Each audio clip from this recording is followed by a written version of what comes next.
note that we had a passing during the summer. Rose Reeder from Catskill Catering passed away, and I'd like to offer our condolences to Frank, her husband, and the family. It was sudden, and she will be missed. I would also like to acknowledge our sponsors for this breakfast presentation: Ulster Savings, the Mid-Hudson Federal Credit Union, Rondout Savings, Sawyer Savings, a lot of banks, Sally Ackerman. Steve Ackerman is here. Steve, raise your hand. Where are you? There you are. Ulster County Community College, the Media 721 facility where we're at right now, and Catskill Catering. So for that, I'd like to offer a thank you to all of our sponsors. Thank you very much. That was a very weak applause. You want to hope that when you get up here, you get better applause than that. This summer has been very interesting, very full. A lot of wonderful things have happened. A lot of not so wonderful things have happened. We have a lot of new faces in the crowd, which is always wonderful. And to those folks, I will tell you that these breakfasts happen monthly. They are, for the most part, an educational experience. We try and bring to you some of the most dynamic speakers from inside and outside the Hudson Valley, speaking on topics concerning business people, entrepreneurship, technology, and about your companies as well. And we're very fortunate this morning to have Marty Byrne here this morning from RPI. Marty, you were still in the room, or you're out there chatting? There he is back there. I can't see with the light. You'll find out. And it's these types of speakers and these types of presentations that keeps this forum current, alive, and very popular. We have some nice guests this morning. Clayton Besh from NYSTAR is here. I'd also like to recognize our regional business development directors representing Manhattan, Brooklyn, Marty Sapoznik, and representing the lower Hudson Valley part of our region, Alan Kahn, and representing Connecticut and points east, Steve Young. So if you could just put your hands up so people know who you are. And if anybody has any questions as to how you might get engaged with the Hudson Valley Center for Innovation, these folks will be available for questions, answers, and we would be appreciative if you would. It's been a very interesting time, as I said, because we've got a lot of new companies. We've got a lot of new technologies. We've got a lot of new opportunities. And with opportunities comes economic development, comes growth, towards regional growth, and the recognition that we feel the Hudson Valley deserves as a community. Net Zero, Todd and Kevin will be presenting here this morning, and they've been doing a phenomenal job in growing their company, and we're happy to have them here. We're happy to have them as HVCFI affiliates, and I think you'll be thrilled to hear what they're involved in as well. So getting started here this morning, this never works. All right, so there you go. Okay. We talk a great deal about funding. I would say probably 99.9% of the companies that approach the Hudson Valley Center for Innovation need money. And as we all know, funding has been an issue. Let's just call it an issue. And the current debate amongst venture capital practitioners and others in the investor community on what to make of the current boomlet in seed stage deal making has yielded some interesting insights into the past, future, and the overall health of the venture industry. The seed boom versus bubble, that discussion is a very healthy one. Again, most of our companies are considered earlier stage, emerging. Funding is critical, but as you'll hear during this presentation, there's hope. There's some new trends starting that have already begun, starting here in the Hudson Valley, which hopefully we will help catalyze into new types of thinking and investment. As in any debate over an emerging trend, one of the factors that bears close examination is whether or not the underlying issues are fleeting and cyclical, or whether they're deep and structural changes afoot that would support a wholesale shift in how industry functions. That sea change in venture capital is underway and is hardly news. Versions of this argument have been made with regularity for the last couple of years. Oh, I'm surprised this works. The venture capital community at large has passed an important milestone that may mark the end of one era and the beginning of another. This dividing line in history was revealed this summer in the latest report from the National Venture Capital Association, which showed that 10-year returns on venture capital investments had turned negative at the end of 2009 and nosedived during the first quarter of 2010. Let me translate what that might sound like insider mumbo jumbo. Venture capital, investing, the lifeblood of the innovation economy, has become a risky bet. In the game of venture capital, the 10-year return on investments is one of the closely watched benchmarks on performance.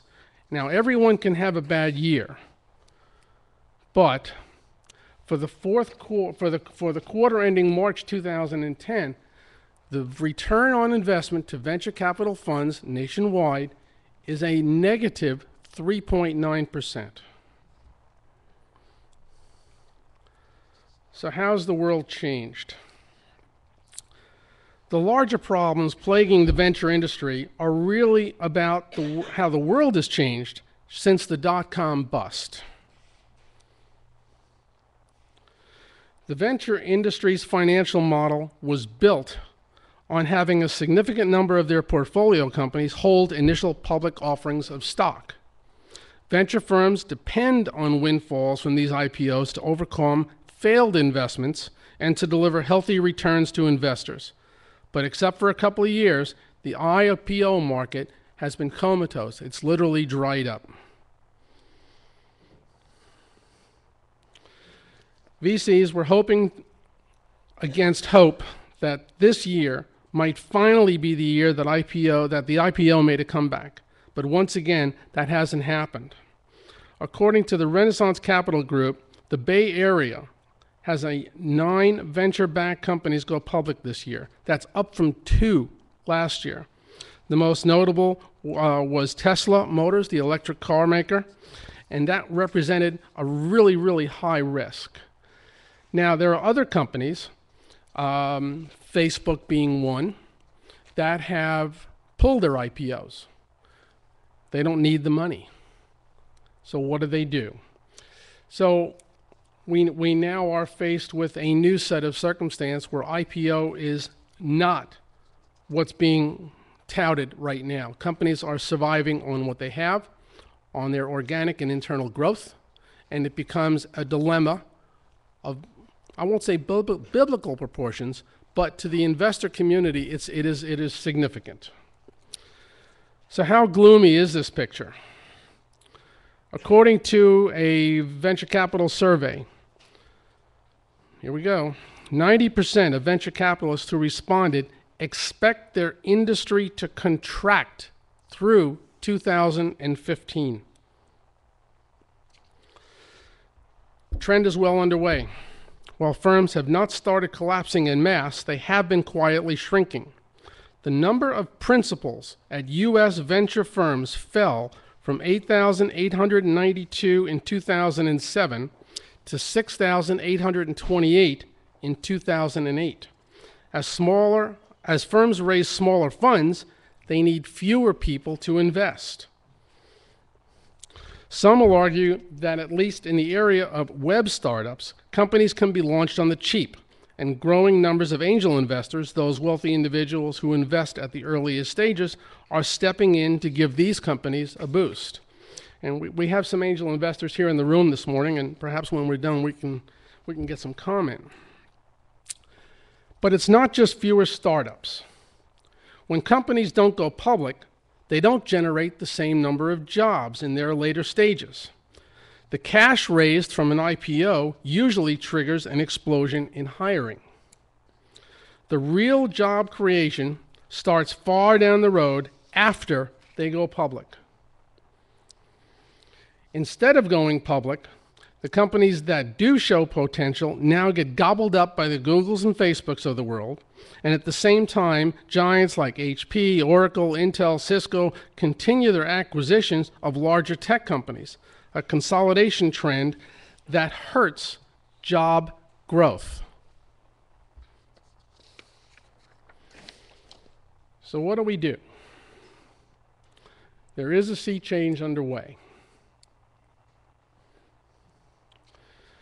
While there exists a good deal of overlap on key points behind the arguments, let me weigh in with a few bullet points that offer support for my view that the seed micro VC trend we're seeing is indeed a boom that will continue to reshape the venture industry for years to come. Angels and seed funds are more sophisticated now than ever. The current inactive angel investor appears quite a bit different from what we saw during the 96 to 2000 time period. In short, fewer non-tech, high net worth individuals who made their fortunes in shopping centers or tanning salons, and more investors that came from as opposed to more investors that came from the tech world, are now getting involved in earlier stage companies. The institutionalization of seed funds means that smarter people are getting involved, more experienced, not necessarily smarter, more experienced people are getting involved in seed funds, becoming institutionalized. Therefore, the monies that are invested perhaps are being invested smarter, are being invested more cautiously, considering the risk factors, sorting out so that we don't run into the same situation now that we did during the dot-com bust. Capital efficiency. As everyone has heard, the cost to develop, build, and launch a technology startup has fallen dramatically over the past decade. This is very important, so pay attention. By some estimates, the cost to produce, design, develop, test, launch, and scale a basic e-commerce application has fallen by 50% every 2 years since 1995. This is significant and not reserved for only internet and software companies. The impact, let me move that down. The impact from a financing perspective is equally dramatic. A decade ago, it might have required $5 to $10 million in investment capital to take a company to the point that it can be today with less than 1/10 of that amount of capital.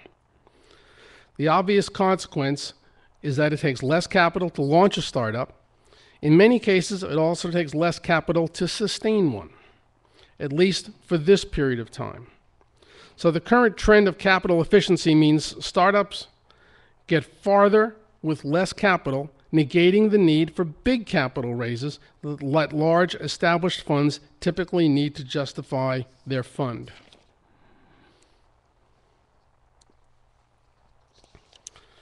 Succeed or fail, quickly and cheaply.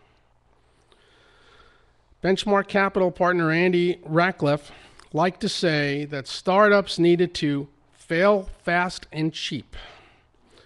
His point was to emphasize that startups will make numerous mistakes in their development, but to make those mistakes quickly, as cheaply as possible, and to pivot to another approach or product or market that has a better chance of being successful. Failure's tough enough. A long, drawn-out, and expensive failure is excruciating.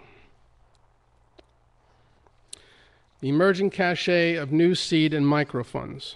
One clear shift that I've seen is how there is a new crop of seed stage investment firms that are being perceived in the marketplace and, more tellingly, by the founders and management teams at promising young companies. Clearly, for many emerging companies, in the broad Web 2.0 sphere, being aligned with a younger firm is being highly prized. So there's a shift going on in how they are structured as well. Many storied firms need to reevaluate, rebrand in order to be relevant in early stage. The mindset, and we know this from personal experience, the mindset of traditional venture capital has not been towards early stage, seed stage investments. The risk factors alone would scare most VCs to death. Secondly, we also know that earlier stage companies need management guidance and assistance on a continual and regular basis, which is why we exist. But that investment and that availability of talent has been few and far between. So by reshaping and reevaluating, and I'm not sure that all of the traditional VC funds can accomplish this. The mindsets are very different. The outcomes, the risk factors are very different, but the rewards and potential for significant opportunity are very dramatic. And we're not suggesting in any way, shape, or form that large venture firms won't go away. Sure, the industry is shrinking, nothing earth-shattering there, so is everything. There'll be a net reduction in the number of active venture firms, and on balance sheets, assets under management will decline. This is part of a maturing winnowing cycle that, as indicated earlier, has been going on for almost a decade. Startups usually fail quickly. Venture firms are 10-year vehicles, so things are not so brisk. Moreover, one or two well-timed exits can turn things around for a venture firm that looked doomed. Hopefully we have one of those here today.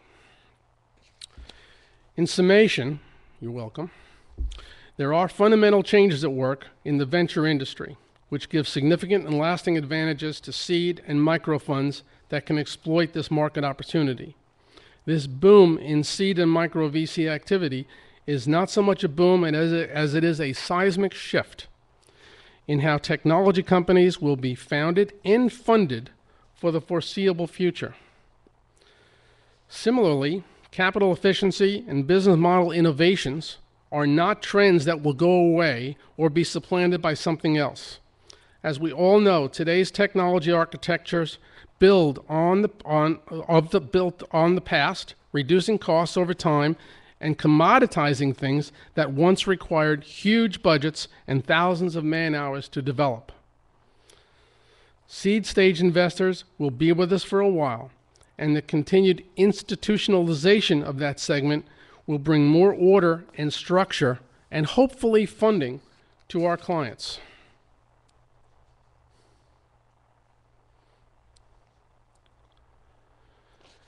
Here within the HVCFI, we've always been strong advocates for increased access to seed funding. While much of this presentation is fueled by the venture capital industry, here in the Hudson Valley, we've not had the attention of most venture groups. Seed funding is the embryo from which our university-based and independent technologies are developed and commercialized, and now due in part to our relationship with the College of Nanoscale Science and Engineering and NYSERDA, we're taking a bold step to provide a path to clean tech commercialization. For those of you who are here, who are at the threshold, I invite you to contact us and see how we might help you grow and flourish. We remain vocal for local and regional economic development organizations, chambers of commerce, working together with HVCFI and state officials to recognize the need and impact seed funding has on our community in terms of technology-based economic development, jobs, workforce growth, and establishing our region as one of the cornerstones of growth and economic development. So that's my presentation for you this morning. Okay. Questions? Real quick. Harv. Can you give a thumbnail definition of micro VC? I'm going to pass the question. Dick? I'm sorry to surprise you.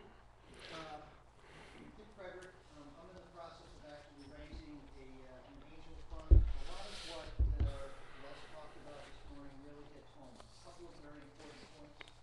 One, there are 4 times as many jobs created by small startup, early emerging companies than there are by the large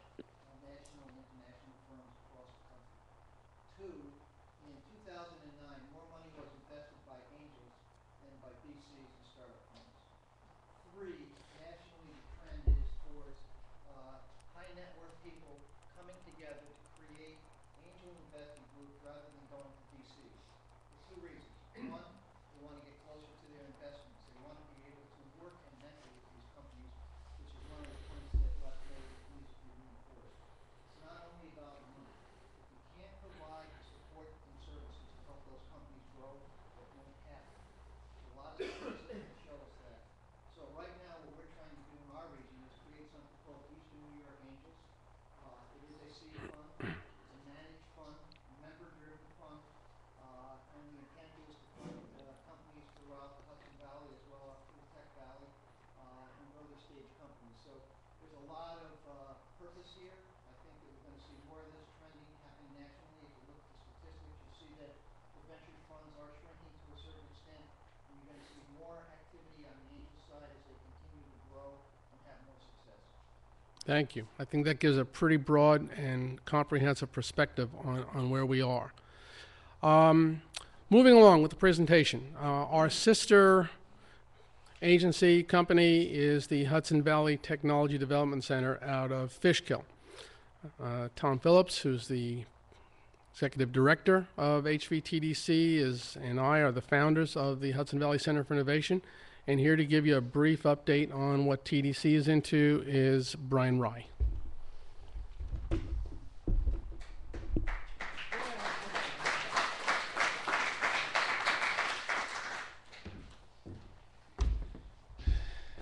Good morning.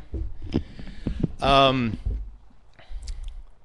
in the day, when I left the Giuliani administration after the first term, I actually started a company raising venture capital for internet startups. That was a go-go era, and it was so much easier. You know, it just was. You look back on that, and you realize people were throwing money, and just if it was a .com, you know the drill. It just was amazing. So things are a lot leaner, and I don't need to reiterate that. I think everybody in this room is probably infinitely aware of their situation and others. Coming here today, have you almost had a head-on collision driving your car? If you had one of those, pretty, you know, just like shocking out of the blue, bang. I pulled over, just really kind of nervous and thought, do I just go back? I don't know what to do. Or no, actually, let me just go on. Let me get here and speak to you all this morning. And I'm going to use that as a metaphor because that's where a lot of companies are right now. They're almost at a head-on collision. They don't know it. They have issues that are continuing. Tomorrow's the first day of fall. The summertime is past. The year is going by. What is it that's occurring in your company that just you can't get over? Or maybe you know somebody that's in business and industry where it's employee training, it's leaning out, it's green sustainability issues, it's certainly strategic planning, it's product development, redesign. I can go on.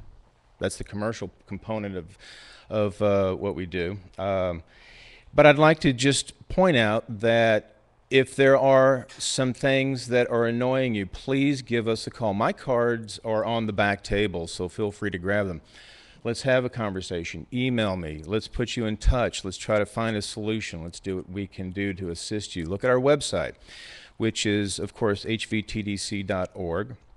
Again, you'll see that on my cards over there. And let's see what we can do to assist. I want to point out one very interesting thing that we just learned in a meeting yesterday at the office. Is one of our staff members, Kristen DiClemente, who works on green sustainability in very comprehensive ways with our corporate clients, has on the side taken a great interest in developing an educational course for kids, for elementary age children. And she's had some success. She's done a presentation with a school, has a couple of other schools involved. It's a very interesting, in-depth course. So look at our website. If you know someone who might be interested in such a curriculum, her contact information is on the website, and it would be very worthwhile to give her a call and talk about it. But again, I won't take up any more time. By all means, grab a card, give me a call, email me, let's talk, and I look forward to speaking with each one of you. Thank you very much.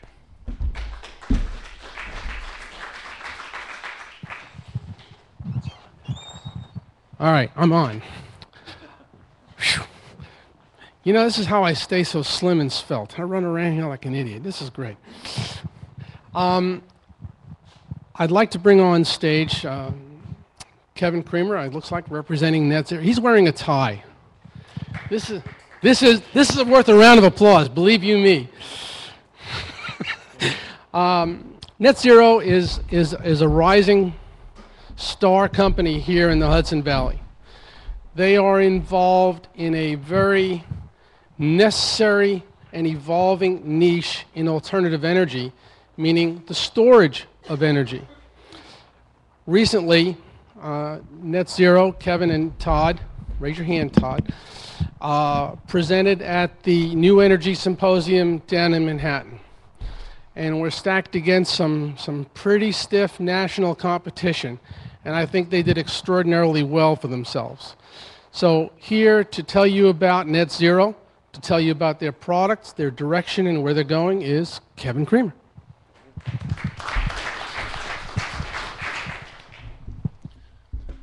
I want you to imagine not paying for fossil fuels anymore. I want you to imagine not paying an oil bill or a gas bill or a propane bill. Most of us heat our house with fossil fuel or oil. What would it mean if you could save that monthly nut and put it in your pocket? With that said, we've developed a product called ThermoVault. It's a high energy density thermal device. To preface the rest of the slides, when you buy a gallon of oil, you are buying 140,000 BTUs. That 140,000 BTUs heats your house. 1 gallon equals 140,000 BTUs. We got into the solar business a few years ago. We started in 2007, and through that, by our other sister company, Sunshine Solar, we've been selling a lot of PV and solar thermal, the generic way you see it out there now. We take it, we put it on the roof, it generates electricity, and it offsets their bill. We've been moving PV since 2009, and we've been fairly successful at it. Knowing that we had a product like ThermoVault, and knowing that we're already working 80 hours a week with Sunshine Solar, we knew we had to put together a team. So we went out and we did that. And you can see by some of these names up here, we put together a world-class team. With the help of Steve Young, Les, and John, we've got a good team behind us. They've given us dividends already. They pointed us in the right direction. And thanks to Les and the HVCFI, they put us down in Manhattan, and that has been growing legs already. Good team behind this project. What is it? Let's remember one thing. All of us have one of those tanks in your basement. We all have one of those. One of those tanks holds 75,000 BTUs. All right? A gallon of oil will give you 140,000 BTUs. But one of those tanks will only hold 75,000 BTUs.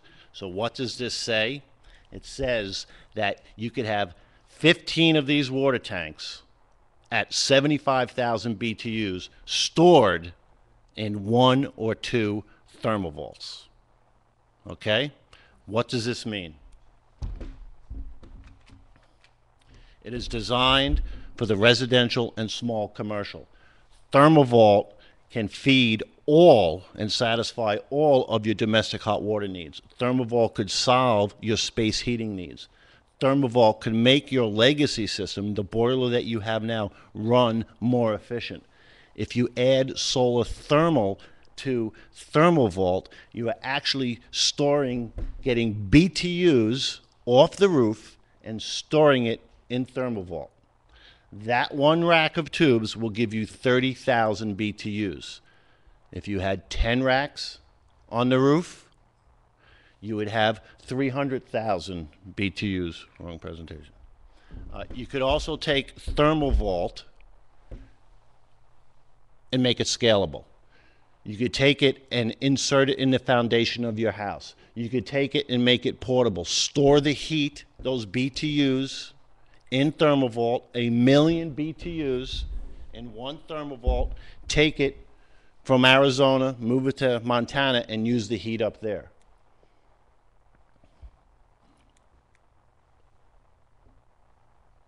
How does it do it? Thermal vault is not filled up with water. Thermal vault is filled up with what they call a phase change material. How does it work?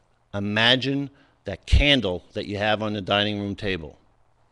You light it, you see a big pool of wax, puddle, you blow out the flame, and that little pool of wax stays there.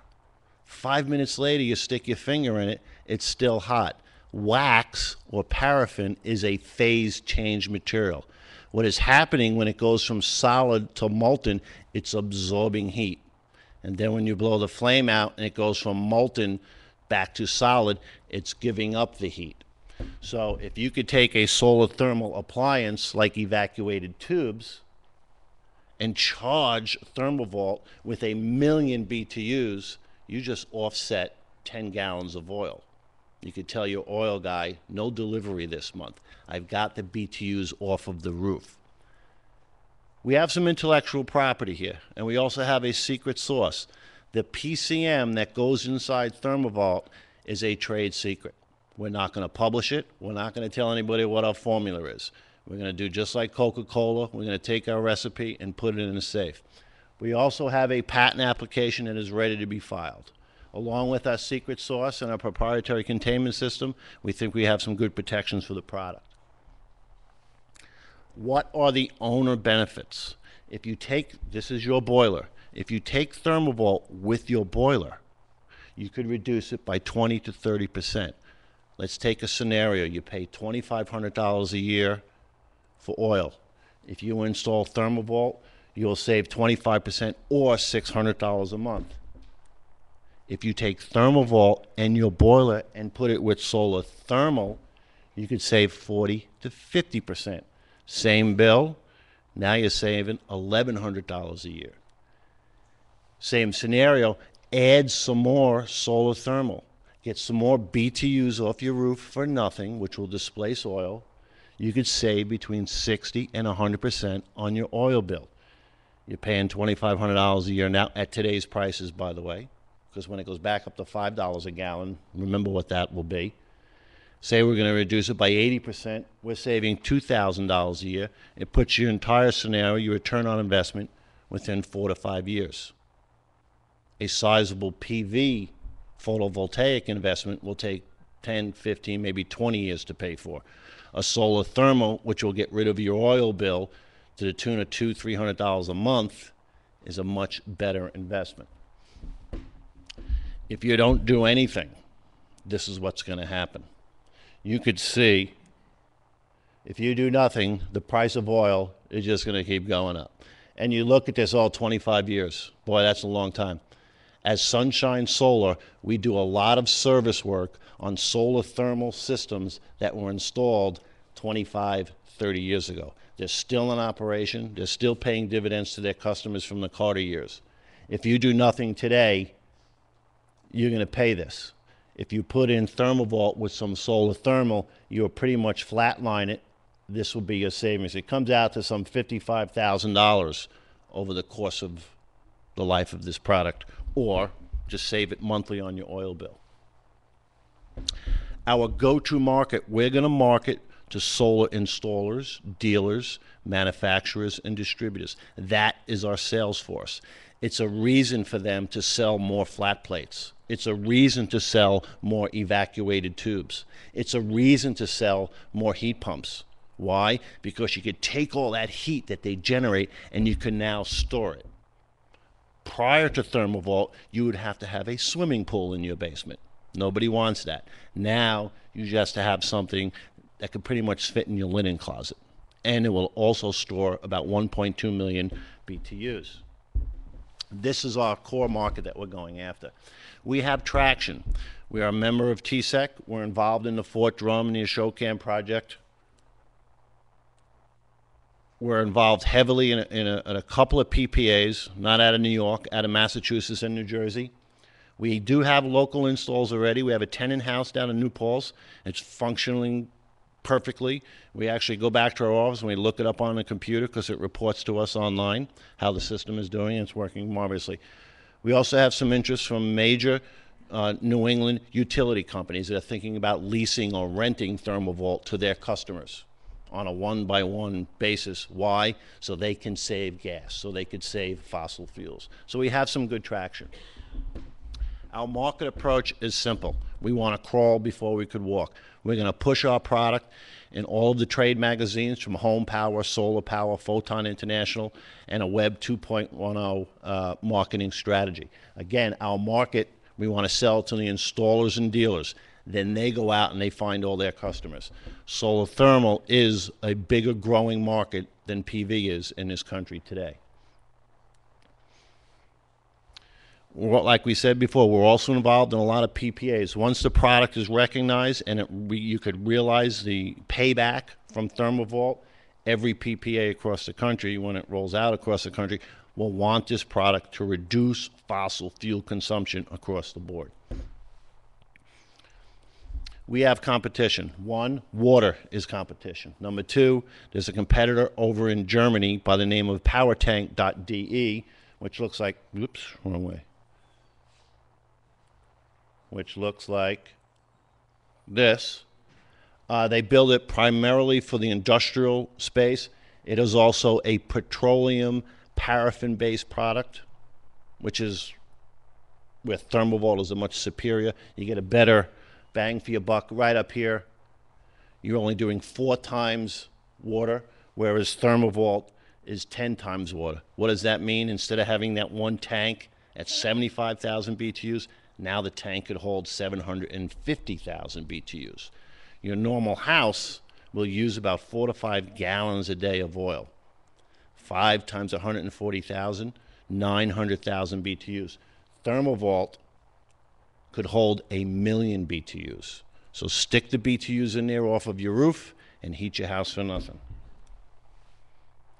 Financial projections, we think they're fairly solid. Then the first group of numbers I would like you to look at is look at our production rates from year to year. This is daily production. So we're only looking to sell 2 to 3 a day from our entire network of dealers and installers. Our EBITDA numbers on the bottom look fairly strong. We go cash flow positive at month 19. Our depth of hole is 1.1 million, and that's in month 11. So we do make a pretty good turn up fairly quickly. Our projected return on investment at year 3 is 1.5 times X. At year 4, it's 3 times, and the return on investment at year 5 would be 5 times. So we feel that's a fairly strong financial projection for ThermoVault. Risks and mitigation. We understand customers have to know what they're buying. So we've got an education, and education happens to be the strongest thing we're going to have to push out there. Let people know we could get them off of fossil fuel. No one else is saying we could get you off of fossil fuel. Everyone is saying, yes, we could reduce your electric bill. Well, the bright light in the room is your cell phone and your cable bill costs more than your electric bill. To replace your fuel bill is going to take a lot of education. We understand we have supply interruption. We got redundant vendors. We have backup vendors, so on and so forth. And the big one, the big kahuna on the bottom, undercapitalization. We've been running the business for 2 years. We have some income from our other business, but in order to pull this off, we need a lot more money, and that's one of the risks. Right now, we're looking for $1.75 million. This is the use of funds, what we're going to do with it. Then we're also going to be looking for growth capital when this takes off in future years to come.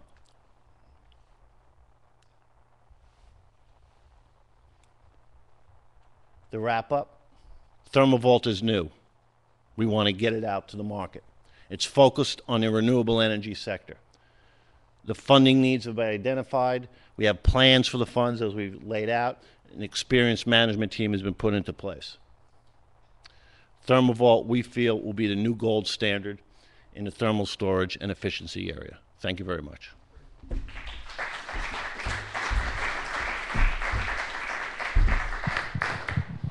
Questions? Go right ahead. Here you go. Take this. Hi. How long do you think you can maintain your trade secrets in light of, reverse engineering and so forth and so on? A couple of years. Okay. At the same time, our preface is there's about 8 million hot water heaters sold a year. There's about 5 million new boilers sold a year. When I show the projections, we're only looking to sell 3 to 5 units per day. That adds up to 20 to 25,000 a year as we grow out. Okay. The market being 10 million, we're not looking for a really big one.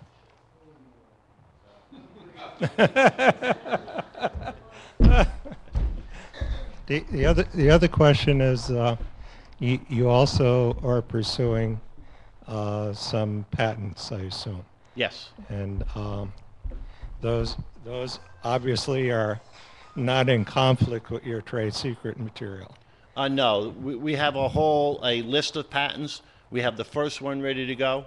Then we have other ones which we touched on. We're involved with RPI and Albany U with some nanotechnologies. We know that once we get this out, the prospective competitors are going to buy it and, like you said, reverse engineer it. Well, as soon as this goes out to the market, the very first thing we're going to do with some funding is take our secret sauce, implement a little nanotechnology by putting some, and get another patent, and then get another patent. Easy, Kevin. The patent attorney's in the room. I know. We know we're going to have to stay ahead of the curve, but we also know that we could continually improve our product in steps. So as a competition shows up and says, well, we can save you 80%, well, we'll be down the road. We'll still be a better product. But at the same time, there's a lot of refrigerators out there, but there's only one Sub-Zero refrigerator. We want to be the Sub-Zero refrigerator in this space. As competition comes in and helps us create the market, we want to be the Sub-Zero in this space. There's also something to be said for first to market. We're establishing a new niche. We're establishing new territory, breaking new ground. The product that's out there with name recognition, brand recognition, a history of service, reliability, is going to have, or could have, the lion's share of the emerging market, and that's where we see this company. And there are changes, there are modifications, there are new products that will come as a subset. Everything is manufactured here. Bob? What is your unit cost and what is your estimated payback against an oil-fired hot water heater? Right now, our unit cost is about $69.95. Our payback would be between 4 and 5 years. That's just ThermoVault. When you start adding evacuated tubes or flat plates, your cost goes up, but your return on investment basically stays the same. 4 to 5 years, and you're out from under oil. If you don't have the solar panels, how do you put the heat into the unit? You necessarily don't. If you don't have solar panels, you're going to use it specifically as an energy booster. One of the issues with today's boilers, if you got a boiler within the last 5 years, say, oh, this is 98% efficient. It's only 98% efficient if it runs. A typical boiler that we have in our house today will cycle on and off about 20,000 times a year. It never stays on long enough to capture its maximum efficiency. With ThermoVault, when you turn your boiler on, it's going to stay on to capitalize on that 98% efficiency, storing the heat in ThermoVault. And then when you want heat for your house, it's not going to take the heat from your boiler. It's going to take the heat from ThermoVault. And since ThermoVault could hold 10 times the BTU capacity of water, the boiler might not ever go on. But at the same token, if you do put evacuated tubes or flat plates, every 12 hours the sun is going to recharge it and give you heat for your home. Anybody have a question here? Sure. What are the terms of the preferred A? Say it again? What are the terms? What does the preferred A mean? You say you're issuing a preferred A? Oh, you say you're issuing a preferred A. Mm-hmm. What does that mean? Don't know. You know, we would call it Series A, seed money, you know, it depends who we're talking to, what they want to call it. So since this is our first investor, you know, we're going to go by their term sheet, what they want to call it, how they want to structure it. We're open to that. Just like we're open up to any type of financial structure, we're open to it. We understand that potentially we might be able to, we might have to give away 95% of our company to fund this. But at the same time, in that term sheet, we might say, yeah, we'll give you 95%, but we want to buy it back based on milestones. That's fair. So there's a lot of ways we can do Are you it. placing the value? What valuation are you placing on the business What year? now? Right now, maybe we'll put a valuation of $3 to $5 million based on sales from Sunshine Solar, based on some of the orders we already have for Thermovault, which we've been shipping. Any other questions? Ralph? In line, correct. Good assumption. Good. We- You just put it right in line. Because if the sun doesn't keep up to heat your house, the boiler will kick in. You know, a lot of people say, "Oh, I don't believe this isn't going to work." I'll tell you what, leave all your old stuff there. We'll just take Thermovault and put it in line. And after 5 years, when it's collecting cobwebs, take it out and throw it out. Kevin, last question back here. Last question. Kevin, where do you manufacture these? And is there any plan for China, Europe? Right now, because of the risk mitigation model that we have here, we've got 2 vendors. Just in case one crashes and burns, we have a backup vendor. They are made in the United States, and some of them are made local. The closest vendor we have now is in Rhode Island, but we have multiple vendors. As far as China, we are talking to the Chinese about manufacturing this. It is not the #1 thing we'd want to do. If we could keep manufacturing in the Hudson Valley and build it here, we will for the right price. But yes, we've investigated all of that, and there's actually 2 people involved in importing and exporting from China and internationally. Thank you. You bet. Any more questions? Good. As I understand this, you could install it in a home right now Yes. without any solar panels. Yes. So that if you were looking at the expense side of it, you could implement it right Yes. before. And you could anticipate a 20 to 30% reduction in your oil bill or gas You're bill. up, kid. And take those savings and call me back next year and say, Kevin, put some evacuated tubes. Save another year, call me back a year later, put some more on. Because what's going to happen in the next 3 or 4 years, oil is just going to work its way back up. You know, Europe is paying $6, $7, $8 a gallon for oil. It's coming, folks, whether we like it or not. Good. Kevin, great job. Thank you so much.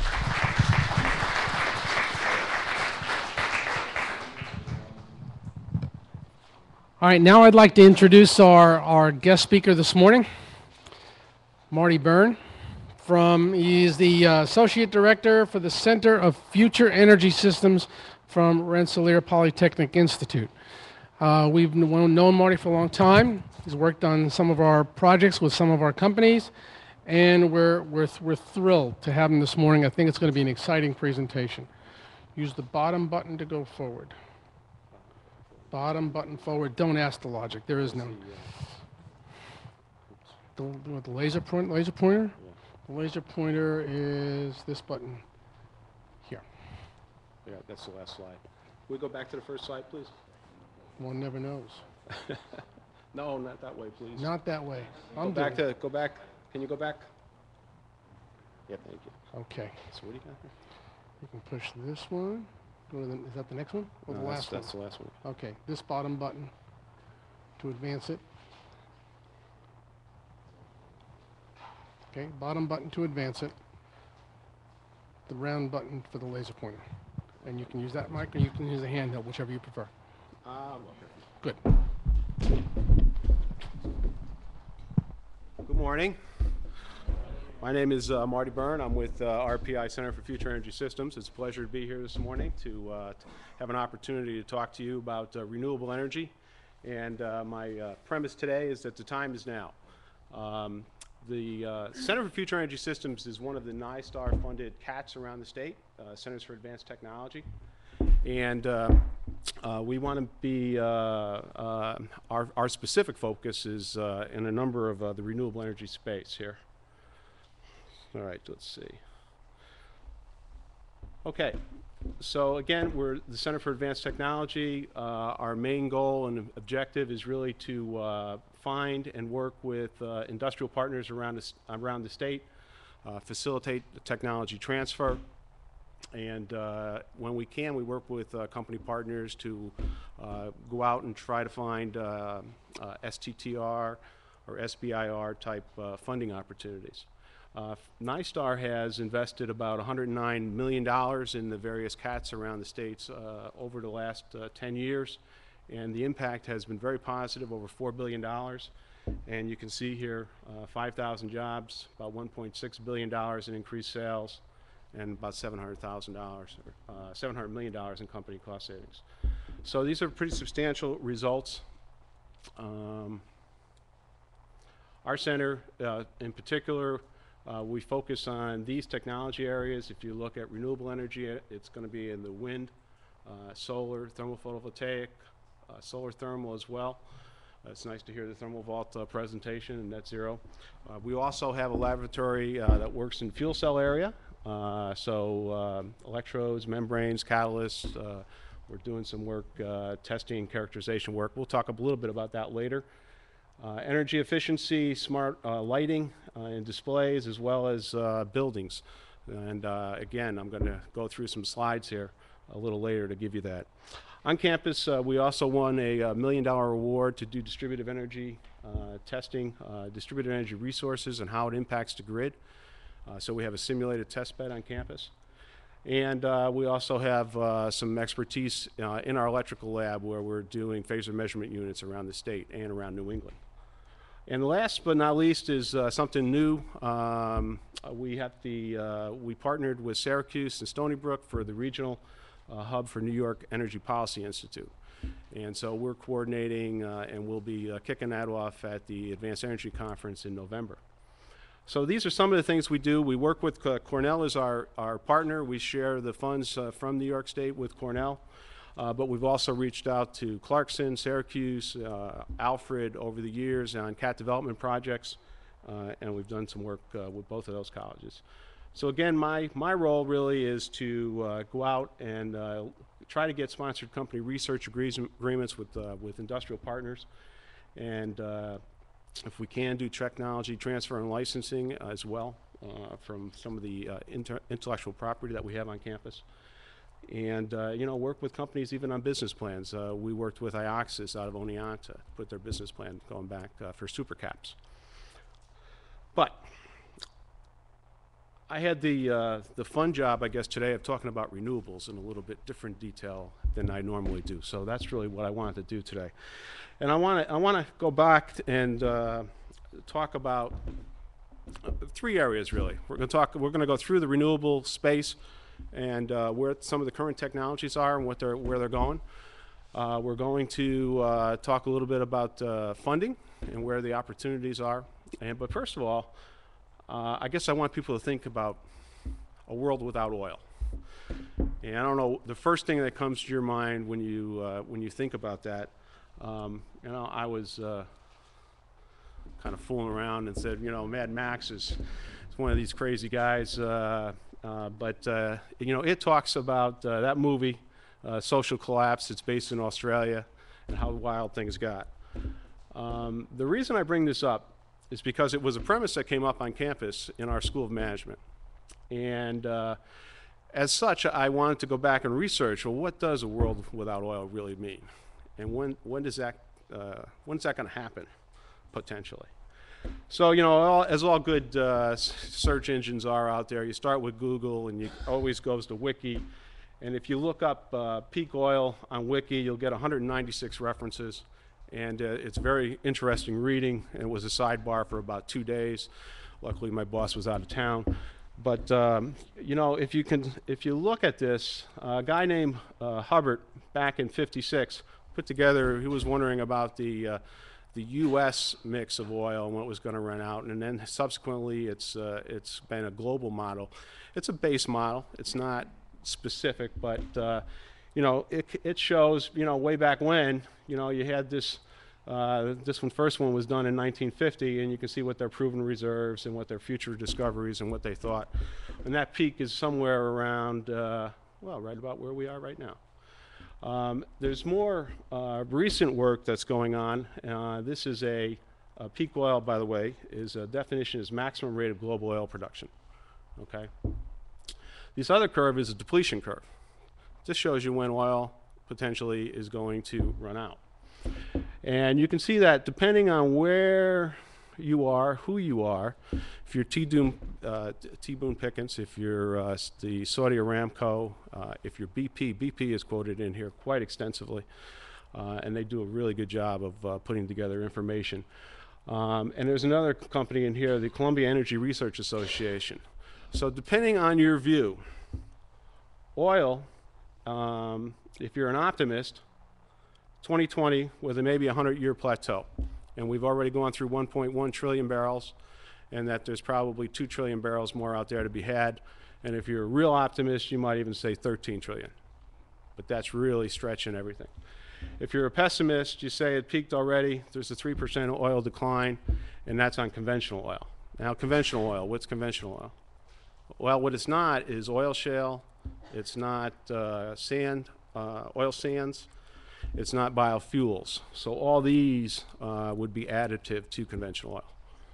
And again, CIRA has a pretty good optimism here. They say that we're, and I'll show you some slides, but 100 million barrels per day with 80 to 110 going through 2030. And YTF is yet to find resources. So they're basing it on some optimism, obviously. There's another study that the government did back in 2005, the Hirsch report.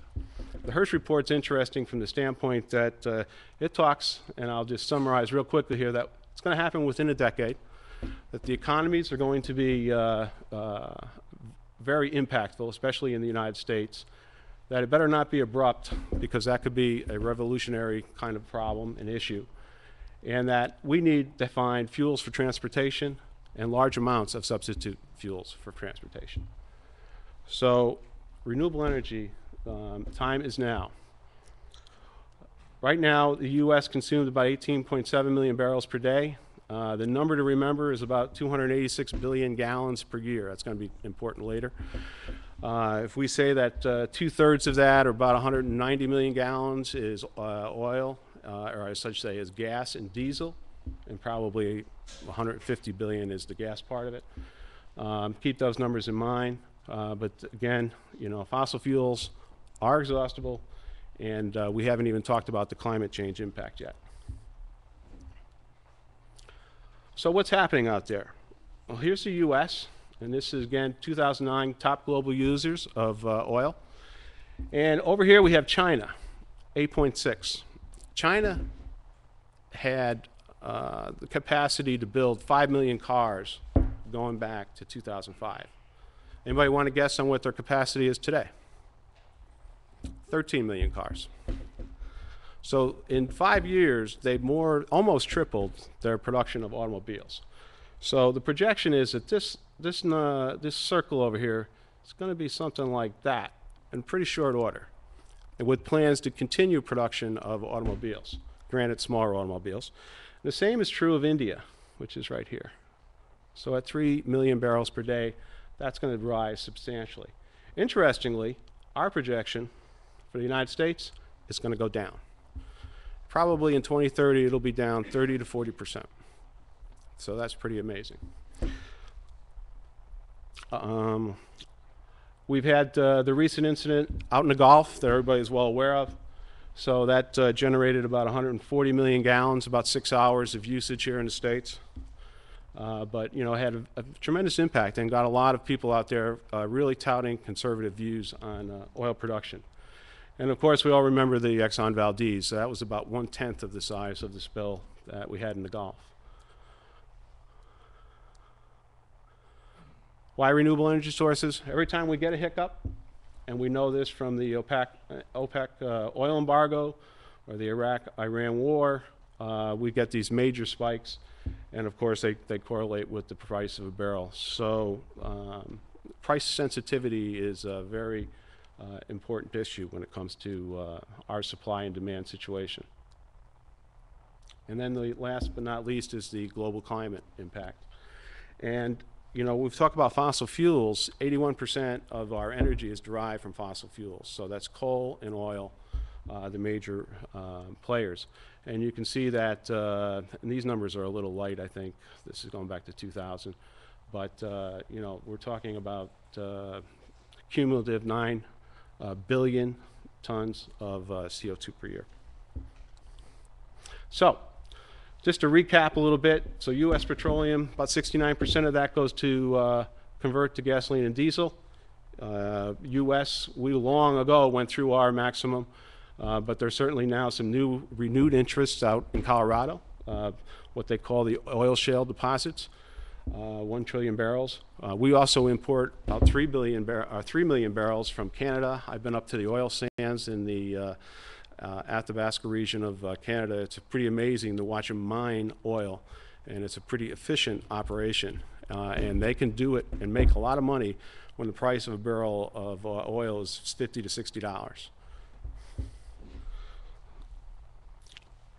The other thing about oil, too, is that the U.S. refining capacity is about 90%. So I've got a lot of slides here to get through. The whole idea of the petrochemical side of this, the 30%, what we do, you know, my polyester suit I wouldn't be wearing, all the plastic cups, the styrene, the aromatics, all your base polymers, plastics, your fibers. So all those supply chains have to be figured out in a world without oil.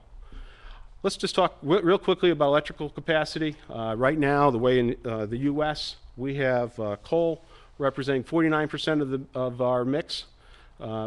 If you look in New York State, it's only 14%, just for curiosity. Nuclear is 19, and in New York State, again, we're blessed with or I should say a higher level, 29%. Hydro, 7% on a U.S. basis, 17% on a New York State basis. We're higher on petroleum than most, though. So 2% U.S.-wise, New York State about 16%. So that petroleum is another potential area that we're going to have to make up for electrical energy production. I have this in here just to explain to some of the rookies, you know, what a gigawatt and a watt, and but just to let you know, the key ones here are like our largest building on campus draws about 800,000 watts, almost a megawatt. And if you take the bridge or the dams out at Niagara Falls, there's 5 of them. They produce about 5 gigawatts of energy. And in the U.S., we need about a terawatt. So right up on top, 1.1 terawatts is the amount of energy that we need. Okay? That electrical energy, I think if we look at residential consumption, is a major part, 38%. And we're glad Thermal Vault is working on the HVAC part of that. So that we can reduce our energy usage there, 31%, so that's a major part. Another major part that is undergoing a substantial change is lighting. If we look at the commercial sector, you can see lighting is a big component of it. 38% of our electrical energy goes into that, and 30% into heating, ventilating, air conditioning. So these are important sectors for us to take a look at and come up with building efficiency models and really work hard at improving our overall efficiency. I want to turn to the Obama-Biden energy vision. You know, and I think President Obama has really done a really good job of putting together a commitment to renewable energy resources. He's taken the charge and the lead.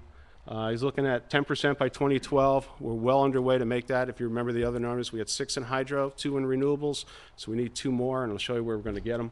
And 25% by 2025, I think that's doable if we keep up at the same rates that I'm going to show you on some of our wind and PV and where we're moving. The big number here, 60 billion gallons in biofuels. So if you remember what we saw, we said 150 billion gallons roughly is what we need to drive around. So between ethanol and biodiesel, you know, this is a significant chunk. This is how we're going to reduce our needs for petrochemicals. The other aggressive goal is 1 million plug-in vehicles by 2015 and increased flex fuel mandates. Again, right now, one of the things that's hung up in Congress is the $1 tax on biodiesel. And the other thing is the mandate for ethanol blends. It's capped at 10%. And they're trying to get that to 15, and then that'll gradually go higher and higher. Improves electrical grid. He spent, moving forward here. Energy efficiency in buildings. He's allocated about $10 billion in that sector, about 4.6 in improving the electrical grid, another important segment. $4 billion in CO2 capture and sequestration. If we're going to have coal, which is about a 250-year supply, we're going to need to do it in a clean way if we're going to move forward here in the future. And so we'll have coal to liquid technologies as well as clean coal technologies have to be demonstrated. Commitment to nuclear. Again, in the federal program right now, the Gen 2 reactors that are out there, you know, they've been around a long time. The Gen 3 is pretty much going for reliability and performance. But the Gen 4 will actually take, and we only get about 5% utilization out of a core. And the Gen 4 reactors will be high temperature reactors. They'll get somewhere around 90% utilization. So if you think about the deposits going out into, you know, that we want to bury into the ground, we can actually take some of those and reuse them. So these are technologies that are still 20 years away. Cap and trade, again, trying to take $150 billion, and this one's hung up in Congress as well. But the idea was that you'd have $10 billion you can reinvest over that 10-year period. And again, it'll be interesting to see how Congress, in this partisan, this is, I think, a partisan area. I think both the Democrats and Republicans want to move forward, see the light. And if you actually go, well, I guess I got ahead. On a global basis, so this is the United States, right? So on a global basis, though, we have world demand on energy increasing about 40% by 2030. And if we look, 90% of that growth is going to come from China and India, okay? I shouldn't say 90%. 90% of the growth is going to come from non-OECD countries. 53% of that is China and India. And you can see that oil is supposed to rise to 105 million barrels a day, coal 53%, gas 42%, and coal moves to a higher percentage as well as renewable energy. But on a global basis, that seems like a pretty weak number. And if you look at these numbers, you can see that the OECD countries, and then basically that's the United States, Canada, the big ones are in there, the UK, France, Japan, you know, we're doing a pretty good job of keeping our climate related carbon dioxide emissions in control. But there's going to be some issues here that we're going to have to address on a global basis. All right, so wind. Let's just turn real quick. Don't want to keep you guys more than another 15 minutes here, but global wind power has made a real significant ramp up. If you go back to the beginning of the decade here, you can see we were at about 24 gigawatts and pretty much has doubled 3 years, every 3 years after that. So 47 going up to 93, 159 last year, and with plans to go up to over 200 gigawatts. That's on global production, okay? So it seems like we've got it there. The U.S. is up to 35 gigawatts of production at this point.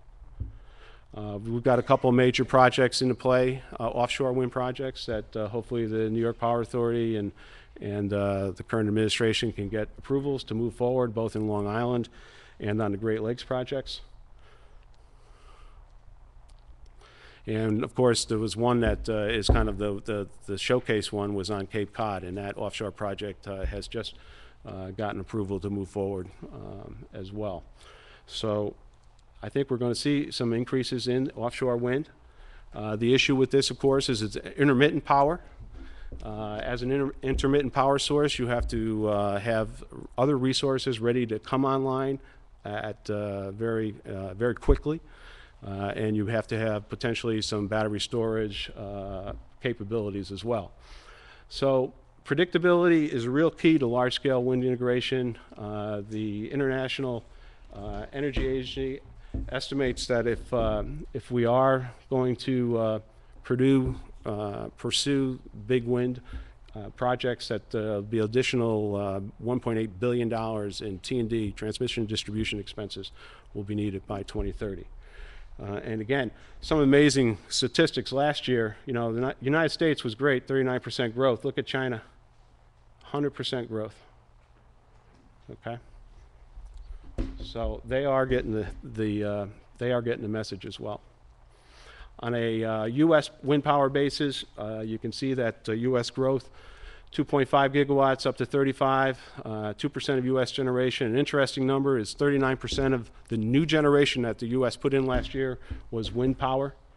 And the goal is here to get to 20% by 2030. Texas, of course, leads with 9. New York is down here about at 1.3. We had a wind energy forum on campus about 3 months ago. We came up with a whole bunch of issues of what additional technology areas needed to be addressed. And so these are things that we'll be working on and thinking about going down the road. If you look at some of the largest wind turbines farms or wind farms in the country, you think about this Roscoe wind farm in Texas, 781 megawatts, 627 wind turbines, okay? Size of Manhattan. You know, these are very, very large wind facilities. And there's a group now in Norway that is developing the largest wind turbine, 10 megawatt. And if you look at this cost, that would translate to about $6,700 per kilowatt. And you know, normal onshore is about maybe $2,500 per kilowatt. Offshore might be somewhere around $4,000 per kilowatt. But then this is just a test. You know, the idea is if you could have only 78 of these instead of 627, of course you've got all kinds of potential savings in maintenance and operation and how you would run the wind farm. So we'll see how that experiment goes. Manufacturers, we don't need to go through these other than to say that GE is a big part, and the only one listed on the page in the top 10. Other U.S. players: Clipper Wind Power, Northern Power, Southwest Wind Power is, you know, some of the big guys. So, what about the small wind market under 100 kilowatt? What are we doing there? Well, that's an area that's growing like gangbusters as well. And I know Steve is interested in that, but 78% growth, installed about 17 megawatts. So you can see the scale, big time difference, but it is, you got to start somewhere. There's been a 30-fold growth expected by 2013, maybe get up to almost 2 gigawatts. And the good news here are good news. The entrepreneurial good news, I guess, is 110 U.S. manufacturers, about 50% are located here in the U.S. And Congress has an investment tax credit so that there's an opportunity to take some of these technologies and move forward. If you want to see a list, allsmallwindturbines.com will give you about 60 pages of wind turbines and the various manufacturers that are out there. We do some work in the wind area on campus, helping advanced vertical axis wind turbines, improving design and output, looking at synthetic jets for large turbine blades, and small wind power conversions. So those are some of the projects we have on campus. Let's turn our attention to PV. We have a lot of ex-semiconductor people in the room, so they know a lot about the PV industry. Certainly you start with those same kinds of materials. And you know, you're converting, alternating, and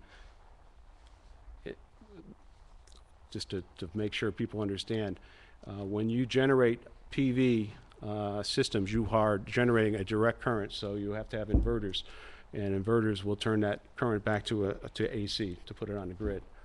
PV global installations, again, nice ramp-up curve here, and again, the U.S., we'll talk about the U.S. here, but in this color. So this is, again, an area that installations up to 22 gigawatts. So again, if we look at it compared to wind, you know, wind is expected to top 200 gigawatts next year, or this year. Again, the leaders, Germany, Spain, the USA, about 2.2 gigawatts. Global annual production is up to around 7. So that's a 52% increase in 1 year. And again, most of this grid is grid connected, so not a lot of residential power, commercial lighting, you know, off the grid type applications.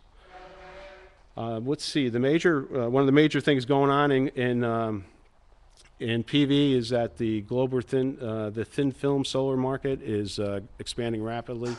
It's already up to 19% market share. So thin film, and I know the monocrystalline and polycrystalline guys, you know, they have a very good record. They've been out there a long time, and they're working very hard on their cost parity as well. And I think they'll be a player for a long time as well. But thin film does have its mark.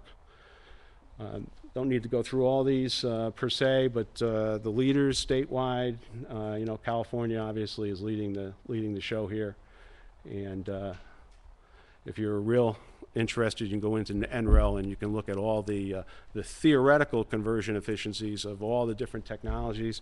And again, the main one you're going to see on housing installations are multicrystalline silica cells and thin film, either CAD telluride or SIGs. Okay, those are the three major technologies that are really making the marketplace. Okay. As far as producers, again, from a U.S. standpoint, solar thin film manufacturers, you can see First Solar is one of the majors, and they just announced last week that they've got their modular cost down to 76 cents a watt. That's pretty major. And they've got 1.4 gigawatts of total capacity right now, and some of that's in Ohio. Global Solar is the other one. There's SIGs, 11.7% conversion rate, 75 megawatt plant in Arizona. And then Prime Star, which is the GE partner, CAD Telluride, they're in Colorado. And again, you know, this is cost parity and overall fully loaded module cost. One of the key things that investors look at going down the road. Just a real quick, I think one of the real interesting areas in solar is concentrating solar. US is the world leader at 435 megawatts. That picture there, those are guys on this parabolic trough type system. Basically what they do is they focus the light energy on this rod going down the middle, which is filled with an oil. That oil runs out to a steam generator. In this case, it's these are just solar concentrators heating up this area here, which is filled with molten salt. That molten salt will go to a steam generator as well. One of the advantages of this system is that temperature is up around 600 degrees. It can stay there, so when the sun goes down, you still got energy. You can still be producing electricity. And I won't bore you with a lot, but there's been a lot of smaller projects, but there are some huge projects that are on the board, and both in CSP and PV for the next couple of years. You know, 23 gigawatts just out in the west. Some of the work that we do at RPI, again, we've got some professors interested in full spectrum solar cells, also tracking, quantum dot, and biaxial superconductor technology to lay thin films on different substrates. I wanted to quickly talk about ethanol, biodiesel, bioplastics. There was a real good project down in Tennessee, DuPont, to try to make propane diol from corn. They've got a $100 million investment. So again, trying to get these basic building blocks so that we can have our polymers coming down the road. And again, that's going to be coming from corn stock. There's also projects on pyrolysis liquids to get petroleum feedstock and synthesis gas. If you look at the DOE, they're spending money they're spending a lot of money in this area, $600 million for biorefinery projects in 2009. Why on ethanol? Again, right now it's mandated up to 10%. We need some legislative help to get that higher. And they're holding back, the EPA is holding back on a 15% increase, and you know, they're trying to figure that one out. There's also a lot of different joint ventures going on out there for the VC guys in the audience. And Shell just hooked up with a company in Brazil to produce ethanol. And if you look, Valero just purchased 10 plants here in the U.S. for $750 million. So, there's a lot of activity going on. There's a lot of new technologies. Right now, there's 200 plus plants. They're all using pretty similar technologies, but the first cellulosic ethanol plant is maybe coming on in the next year. And then you've got switchgrass, which is another possibility, which is 5 times more efficient. So stay tuned on ethanol. Oh, what did I say? The production last year was 11 billion gallons. So if you remember from the beginning slide, we talked about that representing maybe 6-7% of the needs on a 10% ratio. Biodiesel is another key area. Again, soybean oil is really 80% of the feedstock for biodiesel. About 2 billion gallons of capacity, 110 U.S. plants. They're not quite up to at the same speed though. And there's also issues in Congress about how to incentivize the biodiesel fuel market. There's a number of companies that are very interested in this area. And if you look, Exxon spent $600 million with synthetic genomics to move forward on algae biodiesel. So that's another very potential great area of investment. U.S. installed capacity, U.S. hydroelectric. I didn't realize when I went through, I was preparing this for another talk, but the Grand Coulee Dam is the 5th largest in the world. The next one that the U.S. has is the 22nd largest in the world. So hydroelectric is a huge electrical resource worldwide. And in the U.S., it employs about 300,000 people.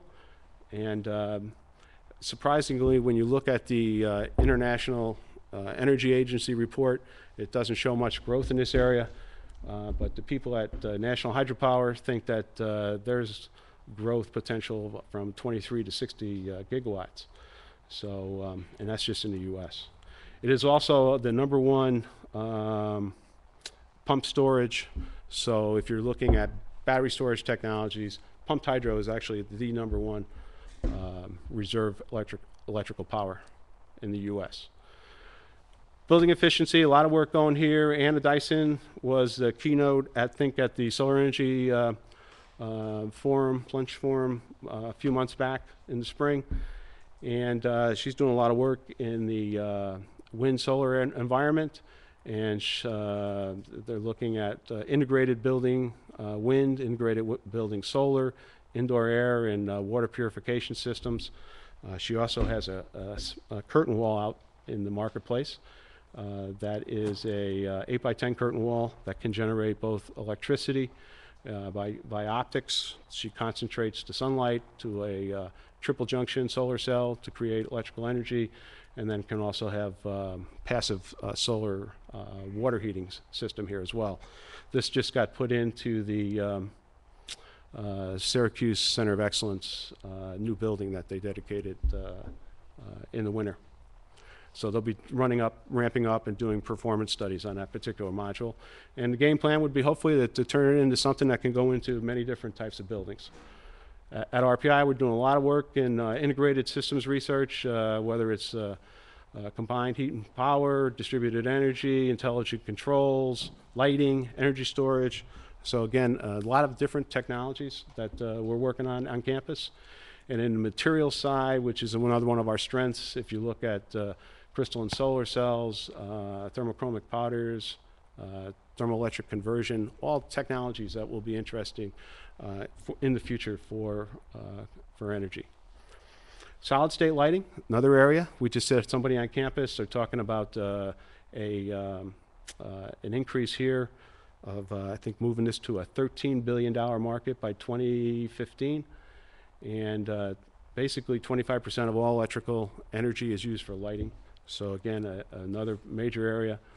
We have the Lighting Research Center on campus doing work. We have our building in the where I have sitting with new LED lights, and so we're running some tests on those as well.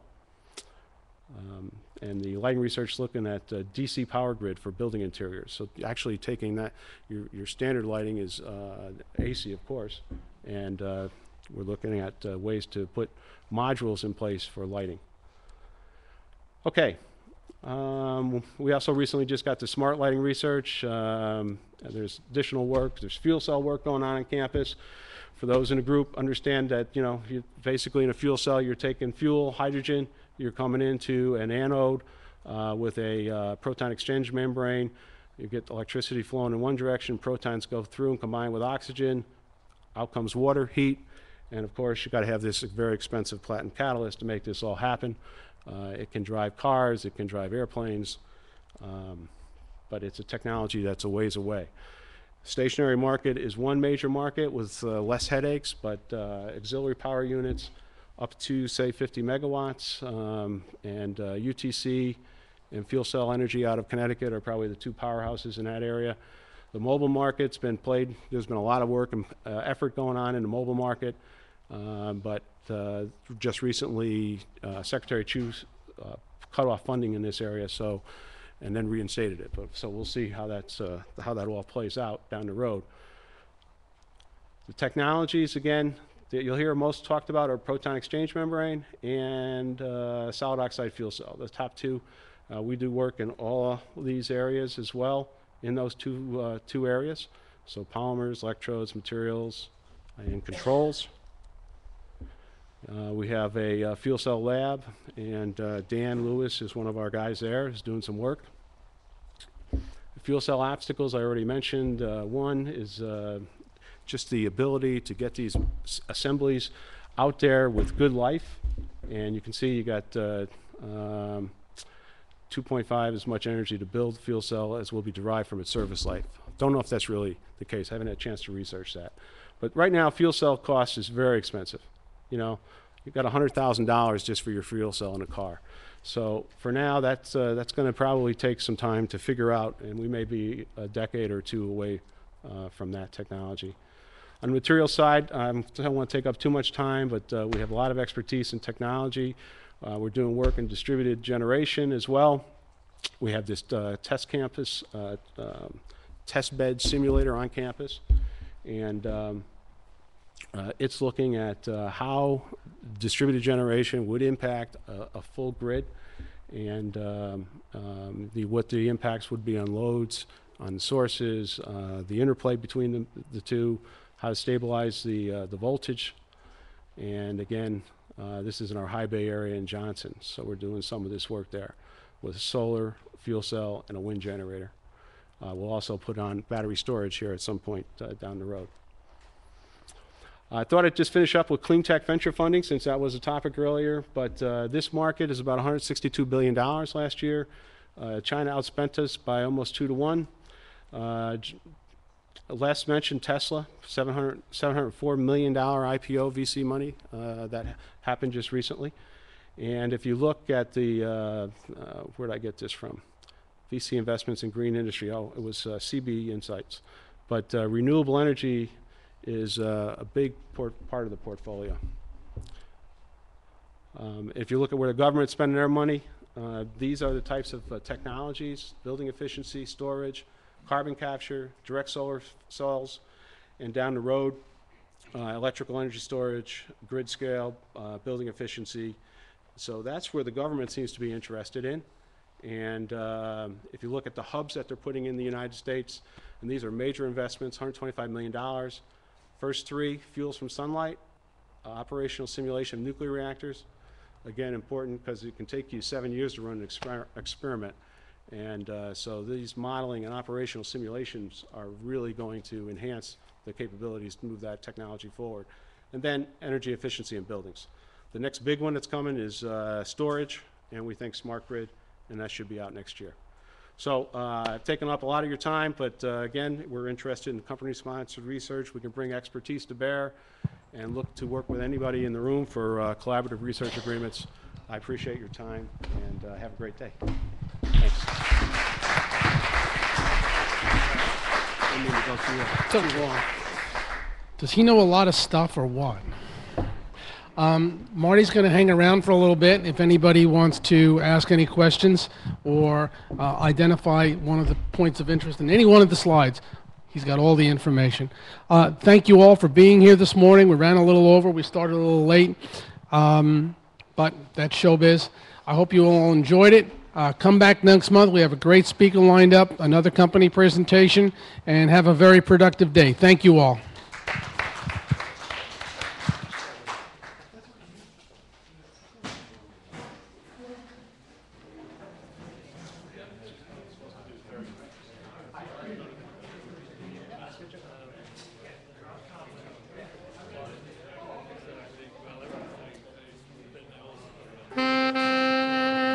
Mm-hmm.